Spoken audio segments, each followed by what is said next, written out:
મુખ્યમંત્રી ભૂપેન્દ્ર પટેલ આજે પંચમહાલના શહેરાની મુલાકાતે છે અને હાલમાં કરી રહ્યા છે જનસભાને સંબોધન.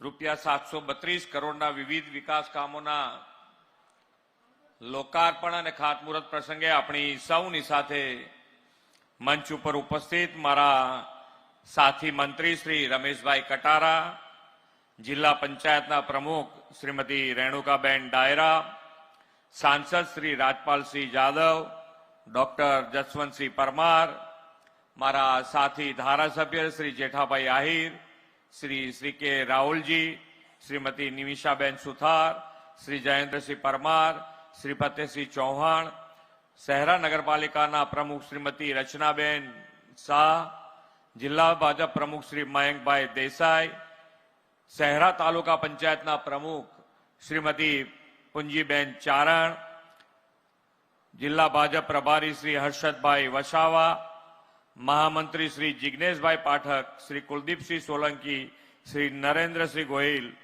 जिला कलेक्टर श्री अजय भाई दहिया, जिला विकास अधिकारी Shri DM Desai, R&B chief engineer Shri CP Patel, अधिक इंजीनियर श्री ST गामित, आमंत्रित सर्वे महानुभाव, प्रेस मीडिया मित्रों, सौने मारा नमस्कार. विश्व नेता ने यशस्वी वडाप्रधान श्री नरेंद्रभाई मोदी हस्ते 500 वर्ष पछी जे पावागढ़ शक्तिपीठ में ध्वजारोहण थयुं ते महाकाળી माताना स्थानकनी पवित्र भूमि पंचमहाल में आववानुं मने सौभाग्य मळ्युं छे. हूँ माताजीना चरणों में वंदन करूं छूं. आ भूमि संत पूज्य रंग अवधूत महाराजनी जन्मभूमि पण छे, तो आजे तेमनी पण दिव्य चेतना ने वंदन करूं छूं. पंचमहालना प्रदेश पंचमहालनो देशनी स्वतंत्रताना इतिहासमां पण मोटो फाळो छे.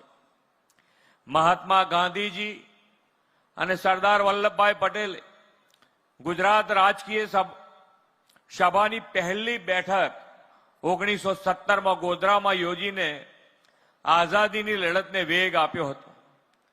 सरदार साहेबे वकीलत तरीकेनी कारकिर्दी गोधराथी शरू करी थी. आदिवासी समाज में देशनी आजादी माटेनी चेतना भील सेवा मंडळ थी जगावनार ठक्कर बापानुं पण आजे पुण्य स्मरण करूं छुं. गामडाओमां अंधारा उलेचीने 24 कलाक 3 फेज वीजળી आपती ज्योतिर्ग्राम योजना ए पण 2006 में चापानेरथी श्री मोदी साहेबे शरू करी हती. आजे ए ज आदिवासी प्रदेश में एक ज दिवसे 732 करोड़ना विकास कामोनी ज्योति प्रज्वलित करवानी तक मने मळी छे. आदरणीय श्री मोदी साहेबे छेवाड़ाना वंचित गरीब आदिवासी सौने विकासनी मुख्य धारा में लाववानी सौना साथ सौना विकासनी नेम राखी छे. आजादीना दशकों सुधी विकासथी वंचित ने अभावों वच्चे जीवता रहेला आदिवासीओना सर्वग्राही विकासनो यज्ञ श्री मोदी साहेबे आदर्यो छे. राज्यना पूर्व पट्टाना आदिवासी विस्तार सहित अंबाजी थी उमरगांव सुधीना आदिवासी बेल्टनो कायाकल्पथी श्री मोदी साहेबे वन बंधु कल्याण योजना थी कर्यो छे. शिक्षण, आरोग्य, आवास, आजीविका, पीवानुं पाणी, वीजળી, कनेक्टिविटी जेवी पायानी सुविधा पर वन बंधु कल्याण योजना में फोकस करवामां आव्युं. युवानों माटे रोजगारी अने उच्च शिक्षण, बहनों माटे आजीविका अने खेडूतो माटे खेतीथी समृद्धि द्वारा वंचितोना विकासनी नेम आ वन बंधु कल्याण योजनाथी पार पड़ी छे. आ वन बंधु कल्याण योजना में करोड़ों रुपया आदिवासी विस्तारना विकास माटे वपराया छे. एवी ने एवी ज योजना आदरणीय वडाप्रधान श्री हमणां ज भगवान बिरसा मुंडाना जन्म जयंतीए गुजरात आदिवासीओने રૂપિયા 2 લાખ કરોડની जनजातीय कल्याण योजनानी भेट आपी छे. आ 2 लाख करोड़ રૂપિયા 5 વર્ષમાં વપરાવાના છે અને અંબાજીથી ઉમરગાંવ સુધીના જ વપરાવાના છે. જે પણ કામ બાકી હોય એ બધા જ કામ કોઈ પણ ક્ષેત્રમાં બાકી ના રહે એવી આ યોજના માન્ય વડાપ્રધાનશ્રીએ આપી છે અને 5 વર્ષમાં આ પૈસા વાપરીને આખા પટ્ટાનું પૂર્વ પટ્ટાનું એકદમ પુનર્વસન થઈ જવાનું છે. કોઈ કામ બાકી રહેવાનું, કોઈ ક્ષેત્ર બાકી નથી રહેવાનું. આ યોજના સમગ્ર આદિવાસી બેલ્ટ માટે સુખનો સુરત લાવશે, એમાં કોઈ શંકા નથી. વડાપ્રધાન શ્રી સ્પષ્ટ કહે છે, પાણી જ વિકાસનો મૂળ આધાર અને પહેલી શરત છે. શ્રી મોદી સાહેબ એવા વિઝનરી લીડર છે જે કોઈને ન સૂજે તે તેમને સૂજે. તેમણે ડુંગરો ધરાવતા પથરાળ અને ખડકાળ આદિવાસી વિસ્તારમાં પાણી પહોંચાડવામાં ઇજનેરી કૌશલ્યને કામે લગાડીને ઉદ્વહન પાઇપલાઇન સિંચાઈ યોજના શરૂ કરાવી. અત્યાર સુધી આદિવાસી વિસ્તારમાં 3160 કરોડના ખર્ચે આવી 11 ઉદ્વહન સિંચાઈ યોજનાઓથી 708 ગામોના 2,23,000 એકર જમીનને સિંચાઈની સગવડ શ્રી મોદી સાહેબે આપી છે. આજે આ જિલ્લામાં પાનવ જળાશય આધારિત ઉદ્વહન પાઇપલાઇન સિંચાઈ યોજનાનું આપણે લોકાર્પણ કર્યું છે. આશરે 254 કિલોમીટરથી વધુ લાંબી પાઇપલાઇનથી આ જિલ્લાના 79 ગામોમાં 130 તળાવો ભરવામાં આવ્યા છે અને પાણીની કોઈ સમસ્યા ન રહે તેવું સુદૃઢ આયોજન કરવામાં આવ્યું છે. 86,000 જેટલા એકર વિસ્તારમાં ખેતી કરતા આદિવાસી ખેડૂતોને આના કારણે સીધો અને પરોક્ષ રીતે સિંચાઈનો લાભ મળશે. ભૂગર્ભ જળસ્તર વધશે અને કૃષિ ઉત્પાદનમાં પણ નોંધપાત્ર વધારો થવાનો છે. માન્ય વડાપ્રધાનશ્રીએ અત્યાર સુધી જે પાણીની આપણે સમસ્યાઓ જોઈ છે એ પાણીની સમસ્યાઓમાં પાણીની ખૂબ સારી વ્યવસ્થા તો કરી જ દીધી છે.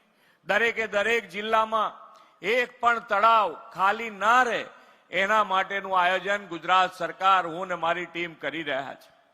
સાથે સાથે આજે જે પાણી આપણે વાપરી રહ્યા છે એ ભવિષ્યમાં આપણી આવનારી પેઢીને આ જે પાણીની મુશ્કેલીમાંથી આપણે પસાર થયા છે એ મુશ્કેલીમાંથી એમને પસાર ના થવું પડે એના માટેનું પણ આયોજન અત્યારથી જ માન્ય વડાપ્રધાન શ્રી આખા દેશભરમાં કરી રહ્યા છે. કેચ ધ રેન અંતર્ગત આખા ગુજરાત નહીં, આખા દેશમાં આ યોજના અંતર્ગત મુહિમ ચલાવી છે કે વરસાદનું પાણી જે આ પડે છે એને ટીપે ટીપું કેવી રીતે ઉપયોગમાં લઈ શકાય એના ઉપર આ યોજનામાં આખા ભારત દેશમાં કામ થઈ રહ્યું છે. વરસાદનું પાણી જે સંગ્રહ થાય એટલું સંગ્રહ કરીએ, સંગ્રહ ના થાય તો એને જમીનમાં ઉતારવા માટેનું આયોજન ગુજરાત સરકારે પણ કર્યું છે અને દરેક ધારાસભ્યને આ કેચ ધ રેન અંતર્ગત વરસાદનું પાણીનો સંગ્રહ કરવા માટે અથવા તો જમીનમાં ઉતારવા માટે દરેક ધારાસભ્યને 50 લાખ રૂપિયા સ્પેશિયલ આ ગ્રાન્ટ આપી છે. 50 લાખ રૂપિયા દરેક ધારાસભ્યને. તમારે ખાલી તમારા વિસ્તારમાં આવી કોઈ યોજના હોય, કરાવી હોય, રિચાર્જિંગ બોર કરાવવો હોય તો અમારા કોઈ ધારાસભ્ય અથવા પાર્ટીના કોઈ પણ હોદ્દેદારને લઈ જઈ અને જો તમે બતાવશો તો આ કામ તમારું પૂર્ણ થઈ જાય અને તમારે તમારા વિસ્તારમાં પાણી ભરાવાનું સમસ્યાનો પણ અંત આવે અને વરસાદનું પાણી જમીનમાં પણ ઉતરી જાય. ખૂબ સારી યોજના છે, એમાં આપણે સૌએ સાથે મળીને કામ કરવું જોઈએ. આ વર્ષે જાહેર કરેલા 4 લાખ કરોડના સૌથી મોટા બજેટમાં આપણે આદિજાતિ વિસ્તારમાં લિફ્ટ ઇરિગેશન માટે પણ 485 કરોડ રૂપિયાની જોગવાઈ કરી છે. છોટા ઉદેપુર, દાહોદ અને પંચમહાલ જિલ્લામાં નર્મદા આધારિત ઉદ્વહન સિંચાઈ યોજનાથી 18 તાલુકોના 51,480 હેક્ટર વિસ્તારમાં સિંચાઈની સુવિધા ઉપલબ્ધ કરાવવાનું પણ આપણું આયોજન છે. આદિવાસી વિસ્તારોને પાણીદાર આયોજનથી વિકાસની નવી દિશા આપવાની આપણી નેમ છે. આપણે આદિવાસી યુવા ડોક્ટરો પોતાના વિસ્તારમાં મલ્ટી સ્પેશિયાલિટી હોસ્પિટલ શરૂ કરી શકે તે માટે પણ આ વર્ષના બજેટમાં 22 કરોડ રૂપિયાની